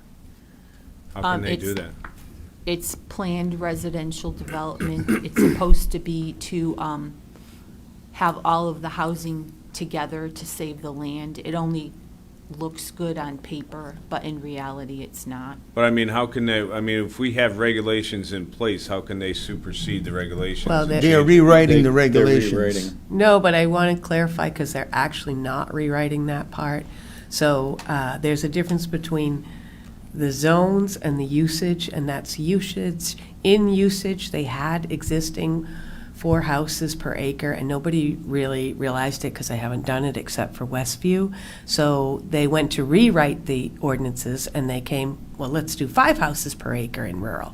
And then when everybody realized that it was in there, we were like, why is that even in there? And then we found out it was Westview who had done it. So the push was from some people, myself included, and my constituents, was why would we ever put 4 houses in rural? Four houses per acre in rural. But it existed in the ordinances already, which is conflicting It was in the with ordinance, POCD. but it was left out of the remainder of the wording. It was only in one. Yeah, it was unclear, and that's part of what they were doing, was But by adding clarifying. freestanding water and sanitary sewer, that's where it's a detriment to rural communities. Because currently, those are not, that is not in the planned residential development, and it's also not supposed to happen in rural under the Yeah. Plan of Conservation and Yeah, Development. in POCD, PRDs are not in rural, and satellite sewers are not allowed, are prohibited in rural. But in terms of the 4.1, it did exist in the ordinance because of Westview. But you couldn't have built those in rural because you couldn't have the satellite sewers. Any changes, doesn't that have to go in front of the town? for So, vote? we were discussing this, and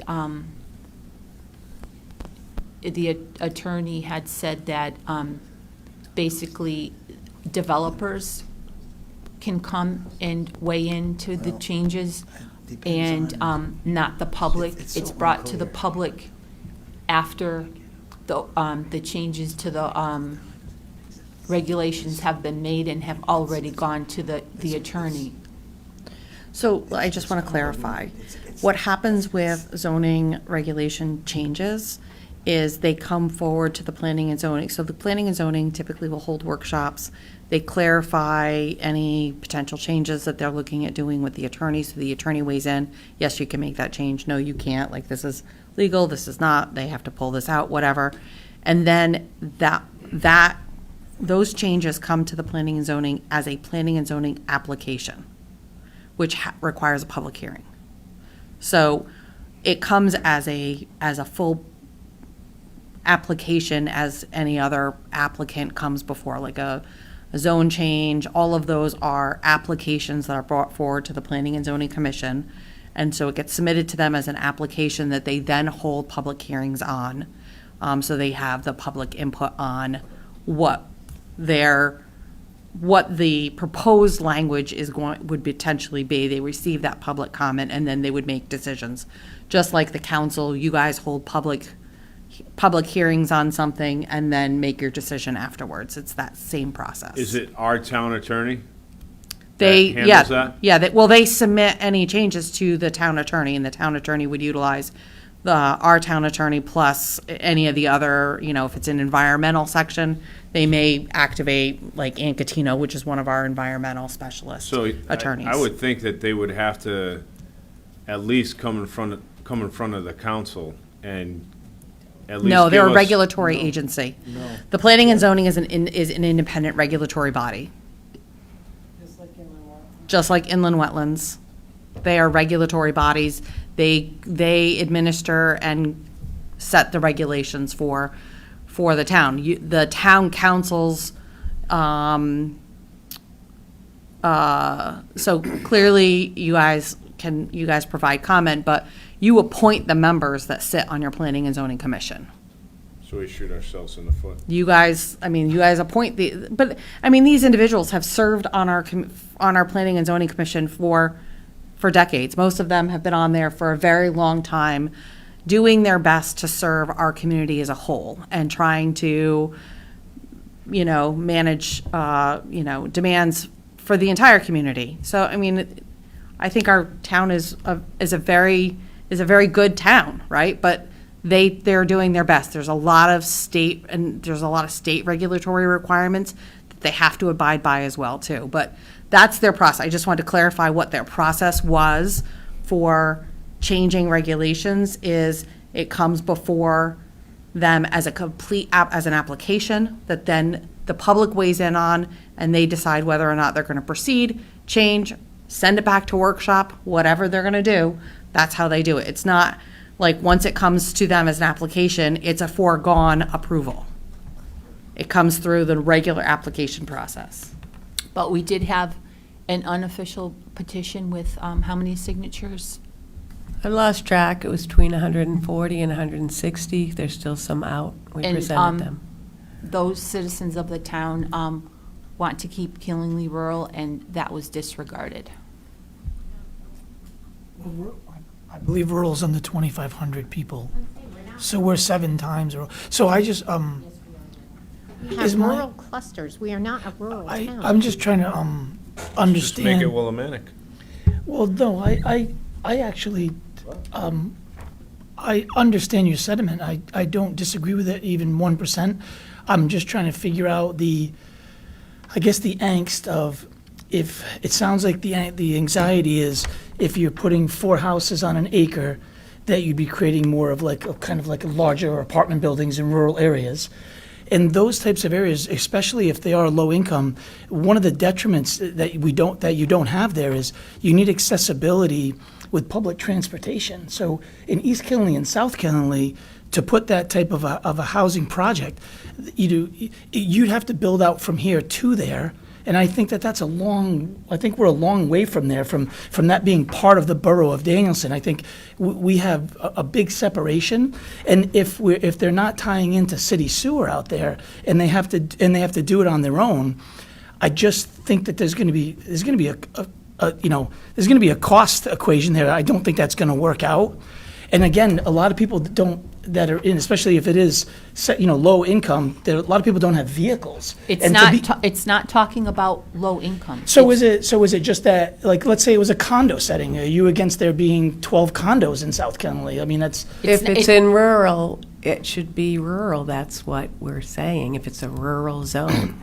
Why would you have 4 houses on Well, an that seems- acre in rural? that That seems- makes it not rural. That seems excessive. That seems more like in Pomfret, right on 101. They put some beautiful condos in there. They're beautiful. They're high end. I mean, I just don't see that as becoming a city. That's a little different than when you're saying 4 houses. If they're individual houses and they're small homes, I just don't. I don't see how that makes us That's non-rural. okay. So you think in a rural zone that's normally, just so we're clear, 80,000 square feet for one house, you think we just change it to 4 houses per acre? No, I'm not saying that. I'm more saying that we're not. Is that on the table? Is that when you're saying 4? How are you doing it without connecting? Are they individual homes? Are they? Because that's a very We're small. not That's sure like a tiny if home. they're going to allow satellite sewers or not. That was the whole point of it. Because Right you're now, talking- PRDs, they're not allowed to have Sure. satellite 'Cause- sewers. They're talking language to change it. So it is on the table. Understood. But you're So talking this about is an tiny homes. example. A quarter acre is small. A developer comes and buys 100 acres. Okay. And builds 400 houses on them. Okay. No, That is not rural. no, it's not. It's not. But that's what River Ridge is off of Maple Street. I mean, that's. It changes the zoning. So I you'd have mean- to have a zoning. It doesn't even make sense to have the 2 different languages. One is a usage and one is zoning. To me, it doesn't even. Anyways, So, No, I'm just curious. I'm just curious because that's what they did on River Ridge off of Maple Street. That was all farmland. I mean, that's kind of. I guess I'm just confused on of what the fear is. Is the fear that there's That's just the word I was what's the gonna fear? use. Is the fear that there's more Yeah. people here?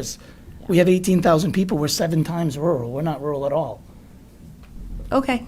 We hear you loud and clear. There's a big We're disagreement, and I 50 don't square believe miles. majority of the town thinks that way. No, I know that. Well, I So, wouldn't say so the only thing I would add is the fear factor is what's confusing to me. Because I understand we have rural clusters, like East Killingly, South Killingly. I mean, you can give me dirty looks, I don't care.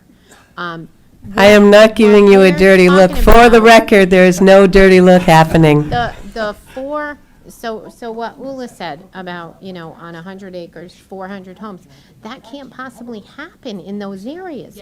Because of the sewers, right, so. Satellite sewers.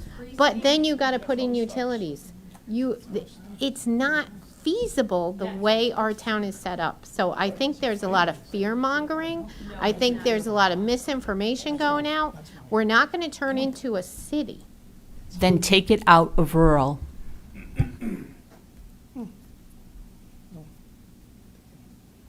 Where specifically are you talking rural? That's what's confusing me. Any rural area in Killingly that is rural Zone, zoned. Yeah, why would you want to put 400 houses on 100 That's what I'm acre? saying, nobody's doing that. Why would you want to allow the possibility for that in an area that is zoned rural?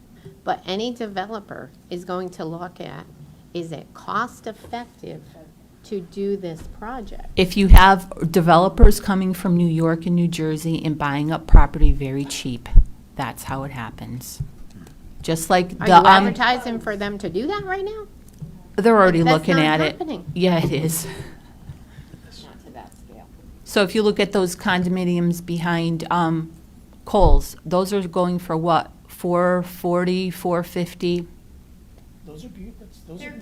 You're bringing in a lot of tax dollars. That's a lot. That's a great expansion to me. That's the way I would like to see it, to be honest. It doesn't mean it's going to be everywhere. I think we're kind of semantically, without anything happening, making it sound like there's going to be 400 houses. That's what I'm getting, is that it's happening. that it's No, going no, on. we're talking about language. What language you allow in is what eventually allows that Well, type of development. so how Do much- you want density and 4 or 5 houses per acre in rural? That's the question, and people can disagree on that. No, I think Then you're right. why put it in? How much of, that's a better question, maybe we're not understanding you guys. What part of Kinley, how much of it is rural? is there a map that shows what, when you're, There is a map. how much of it Yeah, is rural? you can look on maps to see Okay. exactly what areas are zoned Can we get an rural. idea of how much of Killenly is rural? Yeah, I think I actually think your argument is very valid and fair. I'm just saying that I think there's room for expansion and rural.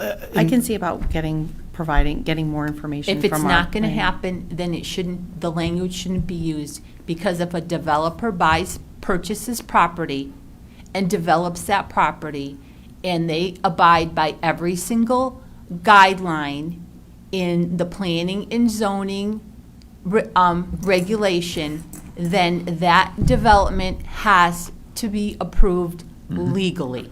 What if it was, well, let's look at it on a different scale. We look at like Maple Courts and we need more elderly. What if they put in 100 units for elderly? Would you be against that in rural? It's just a You question. gotta go by a case-by-case basis. Okay. So in other That's words, fair what they're enough. trying to say is, don't put in the regulations where it's a free-for-all. If it's a Yeah. case-by-case, if you have to put a Maple Courts in, nobody in their right mind would turn that down. But if you're gonna have Maple Courts throughout all of Killingley, or you're gonna have a low-income housing or residential housing Yeah. throughout a Killingley, then you're just allowing it, So Wes, where it should be a case-by-case basis. So basically, a special permit process. no, Because because what he's talking about is something along a special permit process. That's what he's as long referring as to. everything in the special permit is, the developer follows that, they can put it wherever they want. But if the change is not in the zoning regulations and they have to change the zone Yes. to increase the density, that has to go for approval. No. Correct. No, it's special permit, as long as it's in, but there's a difference between zoning and usage. So if 4 houses on an acre in rural is in the wording, they can do it. That you don't have to have a zoning change, that's the whole I point. understand that, but But- what I'm saying is, take that out of that, Yes. and then you have to, if you want to do something like that, and it's beneficial for the town, They apply then for zone then change. planning and zoning will either approve it or not approve it, on a special application. I don't think that's true. I think if it's not in the ordinances, they're not going to be allowed to do it. Correct. Yeah. Correct. There Well, would- you could the- change The option zoning. would be to put it, you could look to do a zone change, which would put it in a different density. Exactly. Right, but you have to be concerned with, at that point in time, they also look at whether or not, is there some level of spot zoning, right? Like you wouldn't Yeah, want to that's have the one other little concern. parcel out all by itself. It's got to somehow try and make sense. There is some parcels around our town that got changed and they're kind of little So- islands out But there, but. you can approve a variance for that property. So you would have to outline within the regulations, I believe, some sort of special permitting process that you would have to go through. But again, I'm not an expert in zoning regulations. I can provide you guys more information around kind of what this conversation is, and that way you guys can, I can give you the materials. So on what it. happened is we asked, how did rural get into planned residential development? And it was in 2017 or 2018 that the owner of Westview said there was nothing for the elderly. So he was the one who developed these regulations, and for this one person, they added it into rural. For all the rural. And so is it Westview Commons? That's in low density. That's a pretty big building. It is. So, if you had, one house and, how much is it on, 6 acres, and 6 acres in between, and another house, a developer could come and build something like that Westview Commons right in between those 2 buildings. Yep, I understood. So we screwed up back then, basically. Correct. Right. Unless you want. Anyway, good. Anything further before we move on the agenda? Next item up is 17A, executive session, potential sale of town property, Mayhew Drive. I will entertain a motion to go into executive session with the town council, the town manager, and the finance director. I'll make that motion. Motion's been made by Mr. Cottula. Is there a second? Seconded by Mr. Giambattista. Discussion? All those in favor say aye. Aye. Aye. Opposed? Abstentions? It is currently 9:01, and we are going into executive session.